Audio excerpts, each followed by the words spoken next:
अस्सलामु अलैकुम, मैं हूं हुरैन फातिमा और आप देख रहे हैं हिमायती न्यूज HD चैनल। नजर डालते हैं आज की अहम खबरों पर। शिकारपुर पुलिस मुकाबला 12 घंटों में 10 लाख इनाम याफ्ता डाकू समेत 2 डाकू हलाक, कई मुतअद्दिद डाकू जख्मी हुए। थाना रुस्तम के इलाका तानरियो रोड के करीब पुलिस और डाकू के दरमियान मुकाबला। मुलजमान ने पुलिस मोबाइल पे हमला करके सरकारी असलहा छीनने की कोशिश कर रहे थे। SHO रुस्तम खमीसू खान बरोही अपने स्टाफ के हमरा गश्ती और पुलिस मौका पे पहुंचे और मुलजमान से फायरिंग का तबादला हुआ। दो तरफा फायरिंग के नतीजा में एक जख्मी डाकू को क्लाशनकोव समेत गिरफ्तार कर लिया।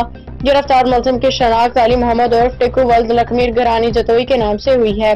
जख्मी डाकू को बराए इलाज मालजा तहसील अस्पताल मुंतकिल किया जा रहा था कि रास्ते में दम तोड़ गया। हलाक डाकू पे सिंध गवर्नमेंट की जानिब से 10 लाख का इनाम था और हलाक डाकू पुलिस मुकाबले दीगर मुकदमात में मतूब था। हलाक डाकू का साबका क्रिमिनल रिकॉर्ड मुख्तलिफ थानों में 10 से ज्यादा मुकदमात, 12 घंटों में 2 डाकू हलाक जबकि कई मुतअद्दिद डाकू जख्मी हुए। फरार होने वाले मुलजमान की गिरफ्तारी के लिए स्पेशल टीमें तश्कील दे दी गई हैं। डाकुओं का घेरा तंग कर दिया गया है। बहुत जल्द किला कमा किया जाएगा। मज़ीद अपडेट्स के लिए देखते रहें हिमायती न्यूज HD चैनल।